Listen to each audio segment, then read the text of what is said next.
Myanmar's deepening crisis, resistance clashes, airstrikes, and civilian toll in Magwe and Sagaing Yangon, May 13, 2025. Myanmar's civil war has reached a critical juncture, with Magwe region's Myanmar township witnessing fierce clashes between revolutionary forces and the military junta. A three-day resistance offensive against junta troops has inflicted significant losses, while airstrikes targeting civilian villages in Sagaing region have killed and injured innocent people, prompting school closures to safeguard students. These events, coupled with international condemnation at the United Nations, highlight the escalating humanitarian crisis in Myanmar, exacerbated by a devastating post-earthquake recovery and the junta's unrelenting campaign against opposition forces. Resistance offensive in Myanmar township. Between May 1st and May 3rd, 2025, revolutionary forces in Myanmar township, Magwe region, launched a sustained attack on a junta military column advancing through the township's southern areas. A spokesperson from Battalion 15 of the Pakoku district reported that the operation involved coordinated efforts from Battalions 2, 6, 7, 14, 15, and 17. The three-day pursuit resulted in numerous junta casualties, with one soldier's body seized by the resistance.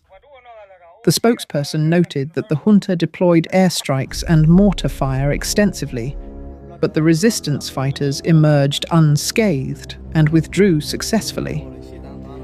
They left one body behind, but they took the rest, the Battalion 15 spokesperson told Zalengam Media. They used airstrikes and mortars repeatedly. The enemy suffered heavy losses, but we didn't capture any prisoners. They fled in chaos, badly hit.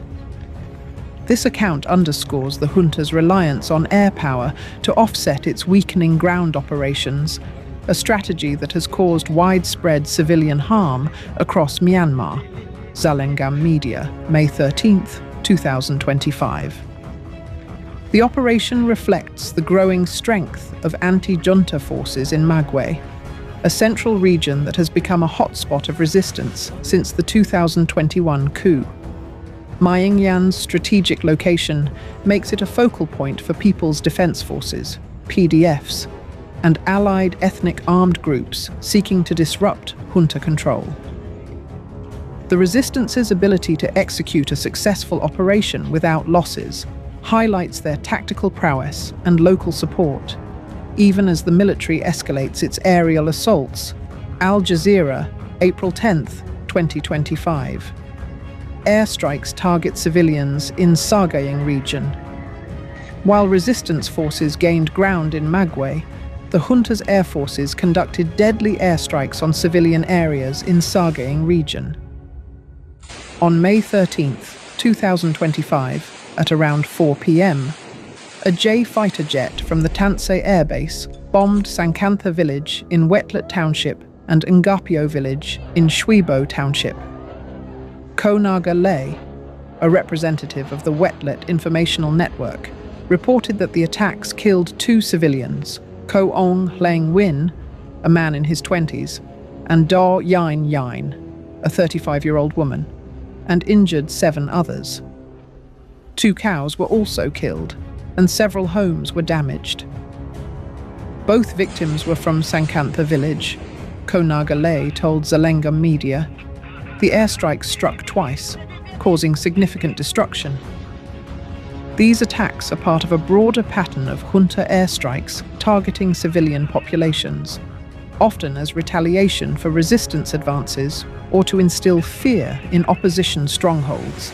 Zalengam Media, May 13, 2025. Sagaing region has faced disproportionate junta air attacks since the coup, with over 40% of the military's airstrikes occurring there, according to a 2022 ACAPS report. The May 13th strikes follow a horrific airstrike on a school in Deepening township, Sagaing, which killed 20 students and 2 teachers. The attack, reported by Zalingam Media on May 13, 2025, was raised at a UN meeting by Myanmar's ambassador, U Kayao Moe Tun, who called for an end to international support for the junta and accountability for its actions. UN News, May 13, 2025. School bombings and closures in Myanmar. The junta's targeting of schools has heightened fears in Myanmar Township, leading the local education board to announce the temporary closure of all ground-based schools on May 12, 2025, following the Deepening school bombing. The decision, reported by Zalingam Media, and supported by ex-posts from a Zalingam official, aims to protect students and teachers from the junta's escalating air campaign, which has shown little regard for civilian lives. Ex-post, a Zalingam official, May 12, 2025. The bombing of educational institutions marks a disturbing escalation in junta tactics. On May 12, 2025, Reuters reported an airstrike on a school in an opposition-controlled area that killed at least 17 students and injured 20, despite a supposed post-earthquake ceasefire. The National Unity Government, NUG, condemned the attack, with spokesperson Nay Phone Lat warning that the death toll could rise due to severe damage. Reuters, May 12, 2025.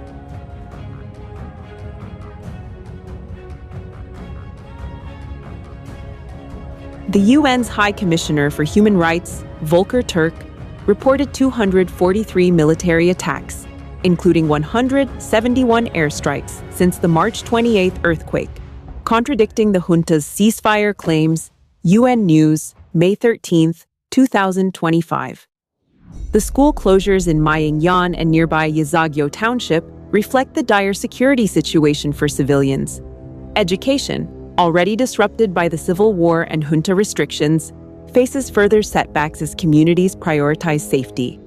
The closures also highlight the resistance's limited capacity to counter junta air forces, which operate with impunity in many regions. The New Humanitarian, April 15, 2025. UN response and international pressure. The junta's attacks on civilians and schools have drawn sharp criticism at the United Nations.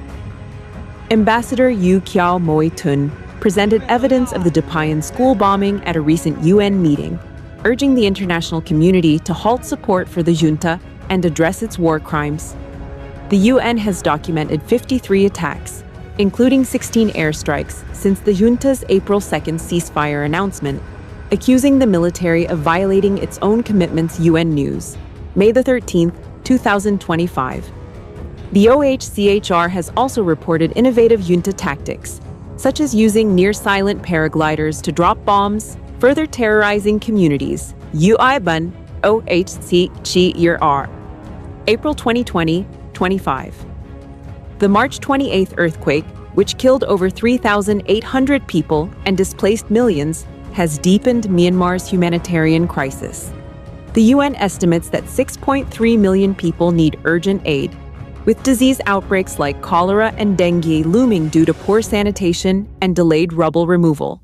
However, the junta's restrictions on aid access and attacks on aid workers have hindered relief efforts, prompting criticism from Amnesty International and the Free Burma Rangers Amnesty International. April 25, 2025. The NUG has rejected unilateral ceasefire proposals, arguing that the junta's actions demonstrate bad faith. In a May 13th statement reported by Zalingam Media, the NUG declared it would not accept one-sided pressure for a ceasefire while the military continues its attacks, reflecting the resistance's resolve to maintain pressure on the junta. Zalingam Media, May 13, 2025. Resistance gains and strategic dynamics. The resistance's successes in Myanmar and other regions signal a shifting tide in Myanmar's civil war. The Kuki National Army Burma's capture of Indao town in Sagaing on April 7, 2025, and Chin Resistance Forces' control of Phalam Township demonstrate the junta's weakening hold on peripheral areas. Foreign Affairs, April 30, 2025. However, the military's air dominance and external support, particularly from China, have sustained its campaign. Beijing's backing has enabled the junta to escalate airstrikes, targeting civilian infrastructure to prevent resistance consolidation. Al Jazeera, April 10, 2025. In Magway, PDFs and allied groups leverage local support and terrain knowledge to outmaneuver junta ground forces. The Myanmar offensive's success, without resistance losses, underscores the effectiveness of these tactics. However, the junta's airstrikes, which killed nearly 10,000 civilians by the end of 2024, remain a significant challenge, leaving civilian populations vulnerable, as seen in Wetlet and Shwebos. The New Humanitarian, April 15, 2025. Humanitarian and political fallout. Myanmar's crisis is a disaster within a war zone, with local aid groups overwhelmed and international efforts hampered by junta restrictions. The New Humanitarian, April 15, 2025. The earthquake has displaced 3 million people, with 20 million requiring aid. The junta's exploitation of the disaster to bolster its legitimacy, while continuing military operations, has drawn accusations of ruthlessness from analysts like Scott Marciel, Foreign Affairs, April 30, 2025. Politically, the junta's actions have further isolated it internationally. Meetings with regional leaders from India and Thailand have failed to restore legitimacy, with the UN accusing the military of choking aid. UN News, May 13, 2025. The resistance, supported by the NUG's diplomatic efforts, gains legitimacy, though coordination among ethnic and PDF groups remains a challenge. Al Jazeera, April 10, 2025. Conclusion. The violence in Myanmar and Sagaing encapsulates Myanmar's spiraling civil war, where resistance gains are met with brutal junta reprisals. The 3-day offensive in Myanmar, airstrikes in Sagaing, and school closures reflect a conflict with no immediate resolution. The UN's calls for accountability and the NUG's rejection of ceasefires highlight deep mistrust between warring parties. As civilians face the dual burdens of war and natural disaster, the international community must intensify pressure on the junta to halt its attacks and ensure unhindered aid access. Without decisive action, Myanmar risks further descent into chaos, with Magway and Sagaing at the epicenter of the tragedy.